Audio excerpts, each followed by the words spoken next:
Hello ಸ್ನೇಹಿತರೆ, welcome back to my channel. ನಾನು ಸರೋಜಾ. ಸ್ನೇಹಿತರೆ, ಯಾರಿಗಾದರೂ ಮೊಣಕಾಲಿನವರೆಗೂ ತಲೆ ಕೂದಲಿತ್ತು ಅನ್ನೋದಾದರೆ, ಅದರಲ್ಲೂ ದಟ್ಟವಾಗಿ ಕಪ್ಪಾಗಿತ್ತು ಅನ್ನೋದಾದರೆ ನಮ್ಮ ಕಣ್ಣೆಲ್ಲ ಸಹ ಕೂಡ ಹಲ್ಗೆ ಹೋಗುತ್ತೆ. ಏನಾಗ್ತಾರಪ್ಪ ತಲೆಗೆ, ಇಷ್ಟು ಚೆನ್ನಾಗಿದೆ ತಲೆ ಕೂದಲು, ಇವ್ರಿಗೇನು ತಲೆ ಕೂದಲೇ ಉದುರೋದಿಲ್ವಾ, ಇಷ್ಟು ದಟ್ಟವಾಗಿದೆ, ಇಷ್ಟು ಉದ್ದವಾಗಿದೆ ಅಂತ. ಬಟ್ ನಾವು ಏನೇ ತಿಪ್ಪರ್ಲಾಗ ಹಾಕಿದ್ರೂ ಸಹ ಕೂಡ ನಮಗೆ ತಲೆ ಕೂದಲು 1 ಇಂಚ್ ಅನ್ನೋದು ಬೆಳೆಯೋದೇ ಇಲ್ಲ. ಸೊ ತುಂಬಾ ಹೇರ್ ಫಾಲ್ ಆಗ್ತಿರತ್ತೆ. ಸೊ ಅಂಥವ್ರಿಗೆಲ್ಲ ಸಹ ಕೂಡ ಸ್ಪೆಷಲಿ ಯಾರ್ಯಾರಿಗೆ ನನಗೂ ಸಹ ಕೂಡ ದಟ್ಟವಾದ ಕೂದಲು ಬೇಕು, ಉದ್ದವಾದ ಕಪ್ಪಾದ ಕೂದಲು ಬೇಕು ಅಂತ ಆಸೆ ಪಡ್ತಿರ್ತಾರೋ, ಸೊ ಅಂಥವ್ರಿಗೆಲ್ಲ ಸಹ ಕೂಡ ಈ ಒಂದು ಹೋಮ್ ರೆಮಿಡಿ ನಂಬರ್ 1 ಆಗಿ ಕೆಲಸ ಮಾಡುತ್ತೆ.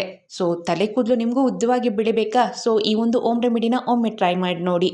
ಸ್ನೇಹಿತರೆ, ಈ ಒಂದು ಹೋಮ್ ರೆಮಿಡಿ ಮಾಡೋದಕ್ಕೆ ಅಥವಾ ಈ ಒಂದು ಹೇರ್ ಆಯಿಲ್ನ ರೆಡಿ ಮಾಡೋದಕ್ಕೆ ಮೊದಲನೇದಾಗಿ ನಾನು ಒಂದು ಕುಟಾಣಿಯನ್ನು ತೆಗೆದುಕೊಂಡಿದ್ದೀನಿ. ಇದಕ್ಕೆ ಏನು ಮಾಡಿದ್ದೀನಿ ಅನ್ನೋದಾದರೆ 4 ಲವಂಗವನ್ನು ತೆಗೆದುಕೊಂಡಿದ್ದೀನಿ. ಸ್ಪೆಷಲಿ ಮೇಲೆ ಮುಗ್ಗನ್ನೋದು ಇರಬೇಕು. ಸೊ ನಂತರ ನಾನು ಒಂದು 1/2 ಟೇಬಲ್ ಸ್ಪೂನ್ ಆಗೋಷ್ಟು ಕಪ್ಪು ಜೀರಿಗೆ, ನಿಮಗೆ ಎಲ್ಲ ಗ್ರಂಥಿಕೆ ಅಂಗಡಿಗಳಲ್ಲಿ ಸಿಗುತ್ತೆ. ಇಲ್ಲ ಅನ್ನೋದಾದರೆ ಕಲೋಂಜಿ ಸೀಡ್ಸ್ ಅಂತ ಕೇಳಿ. ಇಲ್ಲ ಅನ್ನೋದಾದರೆ ನಿಮಗೆ ಆನ್ಲೈನಲ್ಲಿ ಸುಲಭವಾಗಿ ಸಿಗುತ್ತೆ, ಅತಿ ಕಡಿಮೆ ಬೆಲೆಗೆ ಸಿಗುತ್ತೆ. ಸೂಪರ್ ಮಾರ್ಕೆಟ್ಗಳಲ್ಲೂ ಸಹ ಕೂಡ ಅವೈಲಬಲ್ ಇರುತ್ತೆ ನಿಮಗೆ. ಸೊ ಇವಿಷ್ಟನ್ನ ಹಾಕಿದ ನಂತರ ಸ್ವಲ್ಪ ತರಿಯಾಗಿ ಒಂದು ಲವಂಗ ಅನ್ನೋದು ಒಂದು 2-3 ಪೀಸ್ ಆದರೆ ಸಾಕು. ನಂತರ ಬಂದು ಕಪ್ಪು ಜೀರಿಗೆನೂ ಅಷ್ಟೇ 2 ಪೀಸ್ ಆದರೆ ಸಾಕು. ಸೊ ಅಂದರೆ ನಾನು ಹಾಕುವಂತಹ ಒಂದು ಹೇರ್ ಆಯಿಲ್ಗೆ ಅದೆಲ್ಲ ಸಹ ಕೂಡ ಅದರಲ್ಲಿರುವಂಥ ಗುಣ ಹಾಗೆ ಬಿಟ್ಕೊಳ್ಬೇಕಲ್ವ. ನೀವು ಹಾಗೆ ಡೈರೆಕ್ಟಾಗಿ ಹಾಕ್ತೀರಿ ಅನ್ನೋದಾದರೆ ಅದರಲ್ಲಿರುವಂಥ ಗುಣಗಳನ್ನೋದು ಅಷ್ಟೊಂದು ಬಿಟ್ಕೊಳೋದಿಲ್ಲ.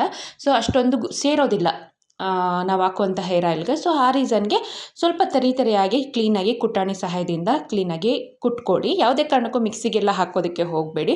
ಮಿಕ್ಸಿಗೆ ಹಾಕಿದ್ರೆ ತುಂಬ ಫೈನ್ ಪೌಡರ್ ಆಗಿಬಿಡುತ್ತೆ. ಸೊ ಆ ರೀಸನ್ಗೆ ಮತ್ತು ಇಷ್ಟೆಲ್ಲ ಸಹ ಕೂಡ ಸ್ವಲ್ಪ ಎಲ್ಲ ಸಹ ಕೂಡ ಕ್ಲೀನಾಗಿ ಅದು ಗ್ರೈಂಡ್ ಸಹ ಕೂಡ ಆಗೋದಿಲ್ಲ. ಈ ರೀತಿಯಾಗಿ ಕುಟಾಣಿಯಿಂದ ಕುಟ್ಕೊಂಡ್ರೆ ತುಂಬಾ ಉತ್ತಮ. ಸೊ ಹೀಗೆ ಕುಟ್ಕೊಂಡಿರುವಂತಹ ಒಂದು ಮಿಶ್ರಣವನ್ನು ನೀವು ಒಂದು ಕ್ಲೀನಾಗಿರುವಂಥ ಬೌಲ್ಗೆ ಹಾಕ್ಕೊಳ್ಳಿ. ಆದಷ್ಟು ಸ್ಟೀಲ್ ಬೌಲ್ಗೆ ಹಾಕ್ಕೊಳ್ಳಿ. ನಂತರ ಇದಕ್ಕೆ ನೀವು ಕೇವಲ ಹರಳೆಣ್ಣೆ ಮಾತ್ರ ಹಾಕ್ಕೊಳ್ಬೇಕು. ನೀವು ಹಿಂದಿನ ಕಾಲದಲ್ಲಿ ಕೇಳಿರ್ಬೋದು, ನಿಮ್ಮ ಅಜ್ಜಿಯಂದ್ರನ್ನ ಕೇಳಿ ಅಥವಾ ನಿಮ್ಮ ತಾಯಂದ್ರನ್ನ ಕೇಳಿ, ಅವರೆಲ್ಲ ಸಹ ಕೂಡ ತಲೆಗೆ ಸ್ಪೆಷಲಿ ಹರಳೆಣ್ಣೆನೇ ಯೂಸ್ ಮಾಡ್ತಿದ್ರು ತೆಂಗಿನೆಣ್ಣೆಗಿಂತ. ಸೊ ಆ ರೀಸನ್ಗೆ ನೀವು ತೆಂಗಿನೆಣ್ಣೆ ಇದ್ರ ಬದಲಾಗಿ ಹಾಕ್ಕೊಳ್ಬೋದಾ ಅಂದರೆ ನಾನು ಬೇಡ ಅಂತೀನಿ. ಸೊ ನಿಮಗೆ ಬೆಸ್ಟ್ ರಿಸಲ್ಟ್ ಬೇಕಾ, ನಿಮಗೂ ಸಹ ಕೂಡ ತಲೆ ಕೂದಲು ಉದ್ದವಾಗಿ ಬೆಳಿಬೇಕಾ, ಹೇರ್ ಫಾಲ್ ಕಂಟ್ರೋಲ್ ಆಗಬೇಕಾ, ನೀವು ಹರಳೆಣ್ಣೆನೇ ಯೂಸ್ ಮಾಡಬೇಕು. ಹರಳೆಣ್ಣೆನೂ ಅಷ್ಟೇ ನಿಮಗೆ ಗ್ರಂಥಿಕೆ ಅಂಗಡಿಗಳಲ್ಲಿ, ದಿನಸಿ ಅಂಗಡಿಗಳಲ್ಲಿ, ಸೂಪರ್ ಮಾರ್ಕೆಟ್ಗಳಲ್ಲಿ ಮತ್ತು ಆನ್ಲೈನಲ್ಲಿ ಸುಲಭವಾಗಿ ಸಿಗುತ್ತೆ. ಸೊ ಹರಳೆಣ್ಣೆ ನಿಮ್ಮ ತಲೆ ಕೂದಲು ಎಷ್ಟಿದೆಯೋ ಅಷ್ಟಕ್ಕೆ ನಾನು ಇಲ್ಲಿ ಒಂದು 3-4 ಟೇಬಲ್ ಸ್ಪೂನ್ ಆಗೋಷ್ಟು ಹರಳೆಣ್ಣೆನ ಹಾಕ್ಕೊಳ್ತಿದ್ದೀನಿ. ನಿಮ್ಮ ತಲೆ ಕೂದಲು ಎಷ್ಟಿದೆಯೋ ಅಷ್ಟರಲ್ಲಿ ನೀವು ಒಂದು 2 ಸ್ಪೂನ್ ಅಥವಾ 3 ಸ್ಪೂನ್ ಆಗೋಷ್ಟು ಹಾಕ್ಕೊಳ್ಬೋದು. ಹಾಕಿದ ನಂತರ ಏನು ಮಾಡಿ, ಓವರ್ ನೈಟ್ ಹಾಗೆ ಬಿಡಬೇಕು ನೀವು ಅದನ್ನು. ಓವರ್ ನೈಟ್ ಬಿಟ್ಟಾದ ನಂತರ ಮರುದಿನ ಬೆಳಗ್ಗೆ ಎದ್ದು ಏನು ಮಾಡಿ ಅನ್ನೋದಾದರೆ, ನೀವು ತಲೆಗೆ ಸ್ನಾನ ಮಾಡೋದಕ್ಕಿಂತ 2 ಗಂಟೆಯ ಮುಂಚಿತವಾಗಿ ಈ ಒಂದು ಮಿಶ್ರಣವನ್ನು, ಅಂದರೆ ನೀವು ನೈಟ್ ರೆಡಿ ಮಾಡಿ ಇಟ್ಕೊಂಡಿರುವಂತಹ ಈ ಒಂದು ಮಿಶ್ರಣವನ್ನು ಸ್ವಲ್ಪ ಬೆಚ್ಚಗೆ ಮಾಡ್ಕೊಳ್ಬೇಕು. ಈ ರೀತಿಯಾಗಿ ಡಬಲ್ ಬಾಯ್ಲ್ ಮೆಥಡಲ್ಲಿ ನೀವೇನು ಮಾಡಿ ಅನ್ನೋದಾದರೆ ಸ್ವಲ್ಪ ಬೆಚ್ಚಗೆ ಮಾಡ್ಕೊಳ್ಳಿ. ನಾನು ನೀರನ್ನು ಕಾಯಿಸಿದ್ದೀನಿ ಚೆನ್ನಾಗಿ. ಕುದಿಯುವಂತಹ ನೀರಲ್ಲಿ ಇದನ್ನು ಸ್ವಲ್ಪ 5 ನಿಮಿಷ ಹಾಗೆ ಬಿಟ್ಟು ನಂತರ ಇದನ್ನು ತೆಗೆದುಕೊಳ್ಬೇಕು. ನಂತರ ಇದನ್ನು ನೀವೇನು ಮಾಡಬೇಕು, ಒಂದು ಶುದ್ಧವಾದಂತಹ ಬಟ್ಟೆಯಿಂದ ಅಥವಾ ಸ್ಟ್ರೈನರ್ ಸಹಾಯದಿಂದ ಇದನ್ನು ಕ್ಲೀನಾಗಿ ಶೋಧಿಸ್ಕೊಳ್ಬೇಕಾಗತ್ತೆ. ಸೊ ಶೋಧಿಸ್ಕೊಂಡಿದ್ದ ನಂತರ ಏನು ಮಾಡಬೇಕು, ನೀವು ತಲೆಗೆ ಸ್ನಾನ ಮಾಡೋದಕ್ಕಿಂತ 2 ಗಂಟೆಯ ಮುಂಚಿತವಾಗಿ ತಲೆಯ ಬುಡಕ್ಕೆ ಆದಷ್ಟು ಹಚ್ಕೊಡಿ. ತಲೆಯ ಬುಡಕ್ಕೆ, ತಲೆ ಕೂದಲಿಗೆಲ್ಲ ಹಚ್ಚಿ 2 ಗಂಟೆ ಹಾಗೆ ಬಿಡಬೇಕು.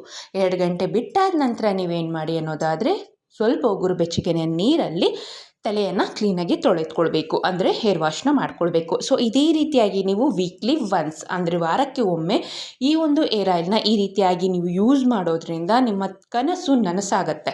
ಸ್ಪೆಷಲಿ ಯಾರ್ಯಾರಿಗೆ ನಮ್ಮ ತಲೆ ಕೂದಲು ಉದ್ದವಾಗಿರಬೇಕು, ದಟ್ಟವಾಗಿರಬೇಕು, ಕಪ್ಪಾಗಿರಬೇಕು ಅಂತ ಆಸೆ ಪಡ್ತಿರ್ತೀರೋ, ಸೊ ನಿಮ್ಮ ಕನಸು ನನಸಾಗಬೇಕು ಅನ್ನೋದಾದರೆ ಈ ಒಂದು ಹೇರ್ ಆಯಿಲ್ನ ನೀವು ವಾರಕ್ಕೆ ಒಮ್ಮೆ ಯೂಸ್ ಮಾಡಲೇಬೇಕು. ಸೊ ಒಮ್ಮೆ ಟ್ರೈ ಮಾಡಿ ನೋಡಿ ಸ್ನೇಹಿತರೆ, ನಿಮಗೆ 100% ರಿಸಲ್ಟ್ ಅನ್ನೋದು ಕೊಡುತ್ತೆ. ಸೊ ರಿಸಲ್ಟ್ ಯಾವ ರೀತಿಯಾಗಿ ಬಂತು ಅಂತ ದಯವಿಟ್ಟು ನನಗೆ ಕಮೆಂಟ್ ಸೆಕ್ಷನಲ್ಲಿ ತಿಳಿಸಿ. ಸೊ ಇದಿಷ್ಟು ಈ ವಿಡಿಯೋ ಆಗಿತ್ತು. ಈ ವಿಡಿಯೋ ನಿಮಗೆ ಇಷ್ಟ ಆಗಿದೆ ಅಂದ್ಕೊಂಡಿದ್ದೀನಿ. ಇಷ್ಟ ಆಗಿದ್ದಲ್ಲಿ ದಯವಿಟ್ಟು ಲೈಕ್ ಮಾಡಿ.